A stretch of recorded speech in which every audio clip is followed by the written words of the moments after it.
인생이라는 바다를 항해하다 보면 내 뜻대로 인생 항해가 펼쳐지지 않을 때가 있고 내가 기대하는 대로 인생이 진행되지 않을 때가 있습니다. 그래서 하나님을 의심하게 될 때가 있습니다. 그러나 성경은 그때에도 하나님을 의심하지 말고 하나님의 본심을 믿어라 라고 말씀하십니다. 우리가 어떻게 하면 매 순간 기뻐하는 삶, 행복한 삶을 살아갈 수 있을까요? 바울을 통해서 그 비결을 교훈받으려고 합니다. 모든 상황을 하나님 승리의 관점으로 해석해야 합니다. 우리 삶의 모든 상황들은 하나님의 뜻과 하나님의 계획 가운데 이루어지고 하나님의 섭리 가운데에서 진행된다는 사실을 신뢰하라는 것입니다.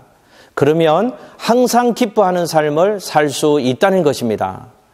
우리 인생은 사건과 상황들이 씨줄과 날줄처럼 얽혀져서 우리 인생을 완성해 갑니다.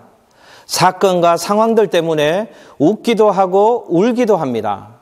그러므로 우리 삶에 만나게 되는 사건과 상황들을 어떤 관점과 태도로 이해하고 해석하느냐 하는 것은 너무너무 중요한 문제입니다. 바울은 우리 인생의 모든 것을 하나님 중심으로 이해하고 해석하라는 것입니다. 사랑하는 시청자 여러분, 여러분은 지금 어떤 형편 가운데 있으십니까? 힘들 수도 있고 억울할 수도 있고 실패한 것 같기도 하고 이해 안 되는 상황일 수도 있습니다. 그러나 여러분, 그 모든 상황들 속에는 반드시 하나님의 뜻과 계획과 섭리가 있음을 믿으시길 바랍니다. 여러분, 하늘에 나는 참새 한 마리도 하나님의 허락하심이 없으면 떨어지는 법이 없다고 했습니다.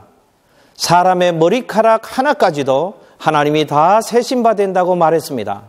그렇다면 참새가 떨어짐도 하나님의 계획과 섭리가 있을 것이요, 우리 인생의 희노애락의 모든 과정 속에도 하나님의 분명한 계획, 하나님의 뜻은 반드시 있는 것입니다. 하나님의 선하신 섭리를 신뢰하면서 사는 것이 항상 기쁨의 삶을 사는 비결이라고 하나님은 말씀하고 있는 것입니다.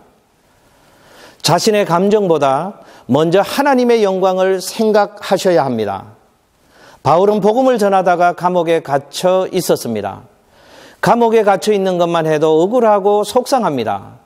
그런데 감옥 바깥에 있는 빌립보 교회 성도들에게 편지를 하면서 나는 죽어도 좋고 살아도 좋다. 그리스도가 존귀하게 된다면 나는 아무래도 좋다라고 말씀합니다. 그러니까 바울은 철저하게 그리스도 중심의 삶을 살았음을 알 수 있습니다. 하나님께 영광이 된다면 나는 죽어도 좋다. 하나님께 영광이 된다면 나는 살아도 좋다. 오직 내 마음은 그리스도가 존귀히 되기를 원한다. 이런 마음과 생각으로 사니까 어떤 상황에 처해도 나는 기쁘다. 그 상황을 뛰어넘고 그 상황을 이기게 되더라는 것입니다. 사랑하는 시청자 여러분, 우리는 하나님의 부름을 받을 때 하나님의 영광을 위한 존재로 부름을 받았습니다. 그러므로 날마다 하나님 먼저, 하나님 영광, 하나님 우선순위의 삶을 살아가야 합니다. 그러면 우리의 감정을 다스릴 수 있게 되어지는 것입니다. 그때 우리의 손해와 이익의 계산을 잠시 미룰 수 있게 되는 것입니다. 우리 마음에 일어나는 분노, 속상함, 억울함 이런 것들을 잠재울 수가 있는 것입니다. 우리는 하나님의 영광을 수없이 노래하고 하나님 먼저라고 수없이 고백하지만 그러나 우리는 내가 먼저일 때가 너무 많습니다.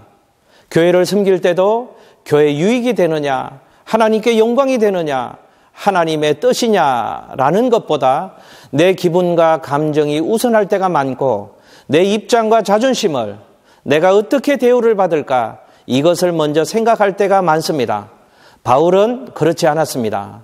그러니까 나는 항상 기쁘고 즐겁고 평안하더라는 것입니다. 우리 모두가 바울처럼 우리의 가치관을 하나님의 영광에 둘 수 있기를 축복합니다.